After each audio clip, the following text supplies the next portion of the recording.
The Biff Weed episode, known as Black Adam vs. Apocalypse, is finally here.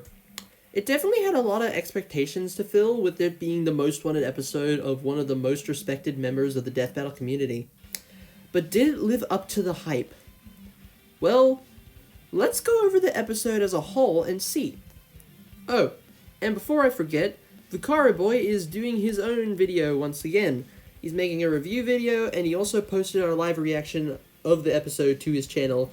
Links to both of those will be in the description. But watch this video first before you watch those videos. Also, if I sound bored in that video, just know I'm not.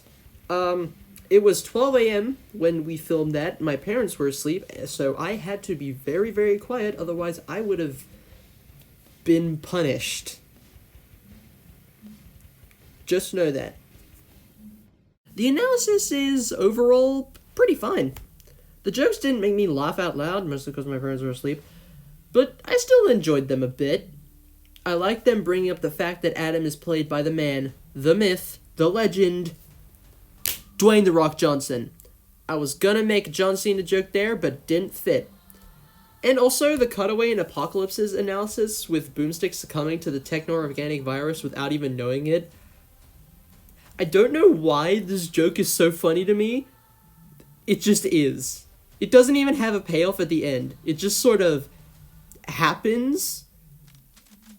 Is this the Death Battle team's way of telling us that Boomstick is an Omega-level mutant that just can remove the techno-organic virus with telekinesis similar to what Cable did at one point? Because he doesn't have it at the end of the episode. Wizard Boomstick is going to be a very interesting debate for when the Death Battle team decides that it's time for the show to end. Overall, the analyses were pretty good. They weren't as interesting as James's or John's Lost episode, but still pretty enjoyable. If I had to pick my favorite, I would probably say Apocalypse had the better analysis, but that's just my opinion. The fight is also pretty good. It starts out with a comic book page of Apocalypse and his army invading Kahndaq and Black Adam zooming in to save the day. And the first thing I have to compliment is the background. My god, it is beautiful. Kind of like what Thor vs. Vegeta did, which also had a beautiful background. But I would say this one's better. The sunset sky really gives the place some beautiful lighting. I love how saturated everything looks. And this tracking shot of Black Adam as he flies around the city is also pretty cool. The background moving gives a nice portrayal of speed as well as Adam zooming off to fight the Fakealypse. Yes, that's what I'm calling him. He's now a Fakealypse. I love him to death. Oh, and him speedily dodging the Fakealypse's attacks with a nice little trail behind him is also pretty cool too. And I know this is going to sound weird, but the animation of the cable connected to a Fakealypse's base as Frick drill hand is really well done. I love how limp and noodly it goes. Oh, and before I forget, the track. Fallen Gods is really freaking good. Don't get me wrong, I love it. But it doesn't really fit the characters. You could say it fits more with Black Adam, as the trailer music for his movie, which I've used in multiple of my videos, has a hint of rap in it. But it also has some moments of Egyptian vocals too, which I think would have been perfect for this episode.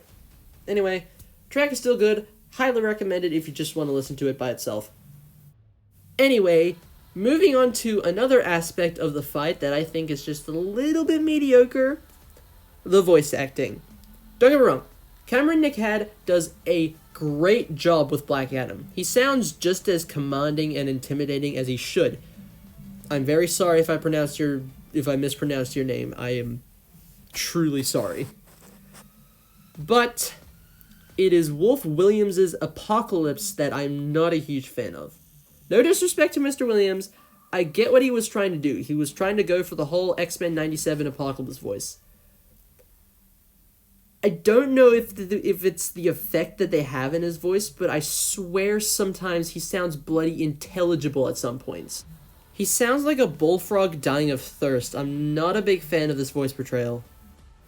Anyway, Back to the fight itself. Adam and Apocalypse clash fists for the first time, and Apocalypse shows off his raw strength by blocking all of Adam's attacks. But then, Adam gains the upper hand when he shouts Shazam in an admittedly weak delivery. It's still pretty cool, just a little weak. And I don't know why, but Apocalypse's screams of pain here are just a bit funny to me. Again, no disrespect to Mr. Williams. It's most likely the effects on his voice that makes these yelps funny. We then get another really well done tracking shot of Apocalypse with a mace and sword for hands, fighting against Adam shooting bolts of lightning at him. Ending with Adam catching Apocalypse out of the flank as he punches right through his chest and grabbing what I assume is the Death Seed. But then, Apocalypse just grabs Adam's arm and pulls it out of his chest and refers to him as Teth Adam before blasting him away. That is really cool. It once again makes these characters seem like they're part of an actual crossover instead of having one character enter another's universe and then having them fight. Adam then gets overwhelmed by Apocalypse's army of robots as Apocalypse delivers one of his few lines that I actually understand. And it also just so happens to be one of the most badass line deliveries in the episode. Everything from the tone in his voice to the imposing image of Apocalypse just standing there menacingly as he says, "Your kind will learn to fear me soon enough," is so kick-ass. And then he's one-upped by Adam, who says while putting on his yellow lantern ring, "No, and Sabanur, you will learn to fear me!" Again, bringing up one of the characters' names in a great way, making this seem like an actual crossover. If there's one thing I can compliment Death Battle on nowadays, is making episodes feel like an actual crossover between two universes. It's super cool. I do wish that Adam changed outfit when he put on the ring, but I guess that would just be an unnecessary spread edit for something that's only used for a couple of seconds. We then get another really cool clash, which features them breaking a part of the moon and Adam yeeting a yellow tiger at Apocalypse. Is Apocalypse scared of tigers? Like, I get that Adam did that in the comics, but shouldn't he have created Apocalypse's greatest fear? Anyway, after that scene, we get the big boy Apocalypse scene, with a really well done shot of a giant Apocalypse in the middle of Kahndaq, and a really well done hand-drawn Apocalypse. Man, Death Battle hand-drawn stuff has really been stellar this year. Thor vs. Vegeta, Magneto vs. Tetsuo, especially that episode. Good lord, that was amazing. And now Black Adam vs. Apocalypse. Apocalypse then punches Adam into the ground, and Adam gives a speech about how he's not gonna give his country to Apocalypse. Then he does the Shazam shout again, which is a bit underwhelming. Still manages to destroy the big boy Apocalypse, though. Apocalypse then comes back, and Adam tries to do the Shazam shout again before giving up entirely and letting Apocalypse step in loser. Multiple times. Adam, you are powered by the courage of Mehen, which gives you an indomitable will. Why did you just give up? Yeah, this last moment isn't really that great. It's just kind of... I mean, it's brutal as hell, and I love it. It's like Apocalypse just laughing while he's stomping Adam's head in. That's cool. But Adam just giving up, not even trying to chase Shazam one final time, that seems out of character. Oh, and he also broke the camera. Even in the post-analysis. Does this mean that the camera they use for recording the cutaway gags is the same one they use for capturing the fights? If that was the case, why wasn't the camera completely destroyed in Heihachi vs. Geese? This is a pretty big continuity error, guys. I'm very ashamed. In all seriousness, though, the death is pretty good, and Apocalypse's final line is also pretty good.